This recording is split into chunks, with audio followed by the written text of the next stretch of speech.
Hello, Saber people. I have another commission build for you. This one was commissioned by Laura. It is a wattosjunkyard DV3. I love this hilt. It's fantastic. It's a fingerprint magnet for sure. It's really heavy. It's a beast. Obviously, this was a hilt that was designed to bridge the gap between his hilt in episode 3 at the beginning and his hilt in the original trilogy. And it's great. I think it's really well engineered. No real complaints about the actual construction of the hilt itself. I find the switch mechanism, that took a lot of fiddling to get right, but we'll talk about that when we come to it. But other than that, it's a really solid hilt, really hefty, feels fantastic. So let's open this up and get a battery in. This is sporting an older chassis from Rick over at Goth 3 Designs. This is the apprentice chassis for this hilt. There we go, the lower piece comes off there. So you can see here's the chassis. It is a fixed chassis, it does not leave the hilt. And it uses a keep power battery holder rather than like a positive and a negative terminal, which is fine. It's just really tight, it's really snug getting that battery in and out, but yeah, it's perfectly doable.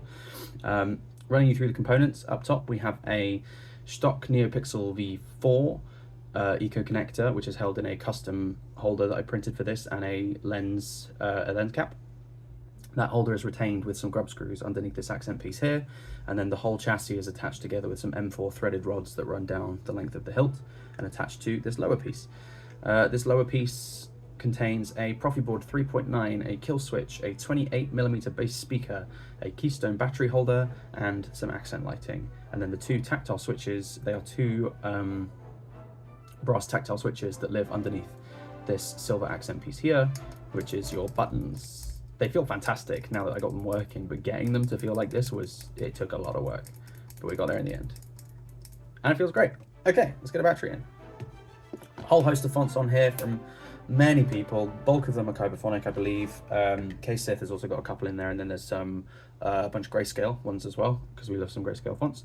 Battery on this guy, the nipple, the positive end goes to the nipple, which is down at the bottom end towards the speaker. So negative is pointing upwards to the hilt in this guy, which is not the normal way I do it, but it's the way that this chassis had to be. When putting the battery in, because it's so tight, try and put the battery in level. So don't put it in one end first, because then you'll never get the other end in. So hold it level and just like push it flat into the chassis. A little bit of a push.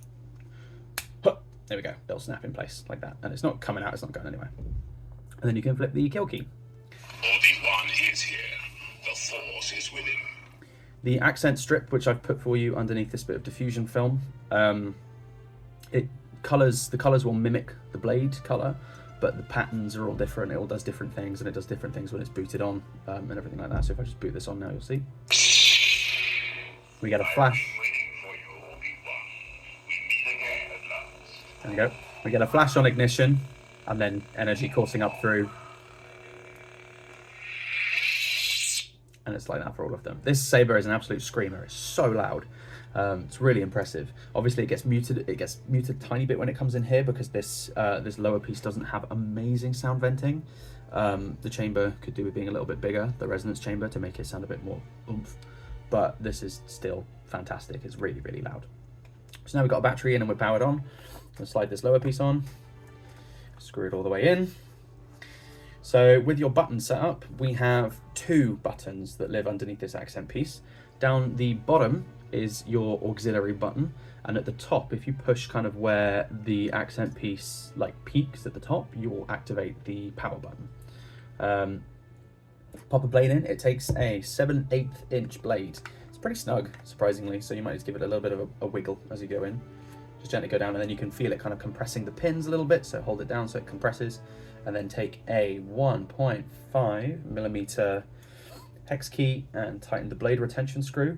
The blade retention screw for this guy is on the front of the hilt. There's two. This one on the back looks like it could be a blade retention, but it's not. Don't unscrew that one. It's this guy at the front.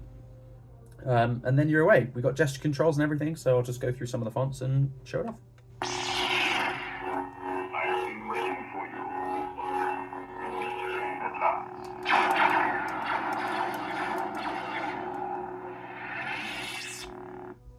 Name's Ash.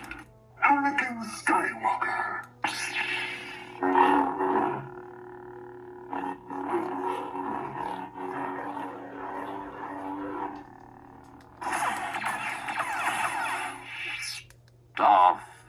Vader. Where is Lord Vader? The mouth saber. This is ridiculous, this one.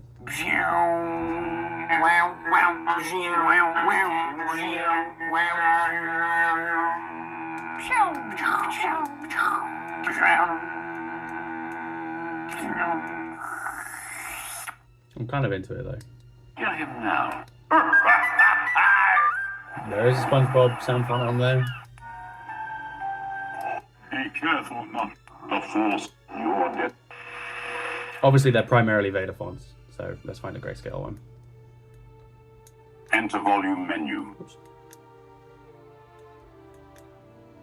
Exiting volume menu.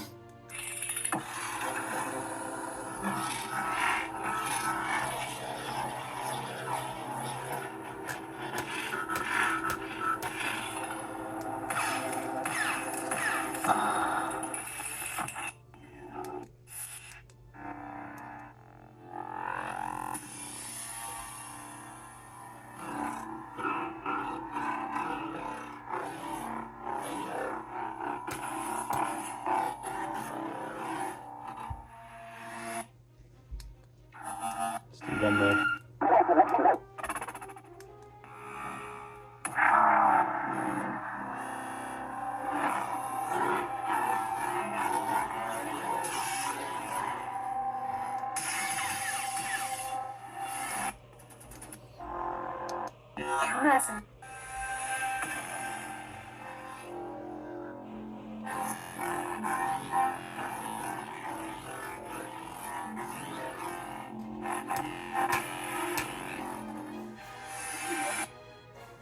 That's pretty much it. The saber, like I said, is really heavy. It's pretty hefty, and it is a fingerprint magnet, so I am conscious of how grubby I've gotten it. I will clean it off before I send it back to you, I promise.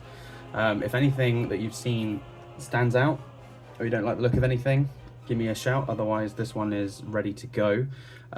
Couple notes on getting the battery out. What you can do, because it's so snug, you might find that you can't really kind of get a grip on it and pull it outwards, but there is a little gap here where you can see the back of the battery. So what I would do is kind of rest it against a surface, rest the lower piece of the chassis against the surface, and then just apply some pressure on the back of the battery, and you can pop it out that way. And then once one end is free, it comes out relatively easily. Just a note for getting the battery in and out, because like I said, this Keep Power Keystone battery holder is super tight, but for good reason. Obviously the battery isn't going to go walkabout when it's in there. Some general tips on using this one as well. Because the switch mechanism required so much tweaking, I've configured it in a very specific way. So the bottom switch actuates really easily. That's your aux, that's the one you're probably going to be pressing the most, so that's nice and simple. To activate the top one nice and cleanly, you press right at the peak, and you almost want to kind of like bounce off it. Does that make sense?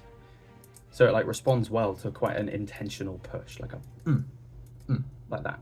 And then it should be fine. Obviously, if you get your hands on it and you find you have problems with the switch, do give me a shout. It is very fiddly. I think that's the one thing I don't like about the Watto's sabers, is of the ones that I put together so far, I have yet to come across a Watto's one that has a really reliable switch mechanism that didn't require a lot of futzing with it to get it right, unfortunately. This saber does come with a blade plug, but the blade plug is a solid piece of metal. There's actually no shine through on it, so you won't see anything down the bottom with the blade plug in, so I won't bother showing that off.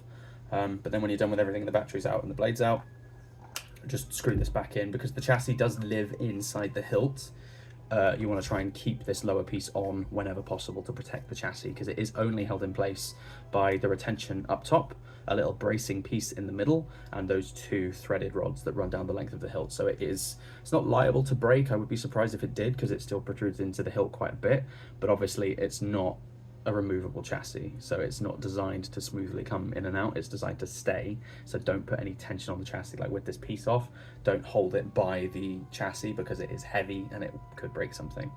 And repairing on this guy is going to be a bit of a pain, because things are adhesed in place quite well. All the greeblies are stuck on for you using some T-Rex tape, which is basically super glue in tape form. I love it. It's really strong. It can come off if needed. You can kind of pry things off, but at the moment that's not going anywhere. The only exception is these two little copper greeblies on the side, which were held in place with some E6000, because the greeblies themselves aren't milled on the back to fit the curvature of the hilt. They just kind of sit flat on it, which is kind of a design oversight, but made it work in the end. Yeah, that's pretty much it. This is your hilt. It's been really fantastic to put this one together for you. You are a repeat customer, and repeat business is always appreciated. So I tried to kind of zhuzh this one up and make it as nice as possible for you. If you're happy with everything, give me a shout and I will get this one shipped back to you as soon as possible. It's loaded with about 30 or so fonts. Obviously I couldn't show them all off today, but when you get your hands on it, I'm sure you'll run through them with no delay at all. So thank you very much for watching, guys. I will catch you in the next one. May the force be with you. Take care and bye.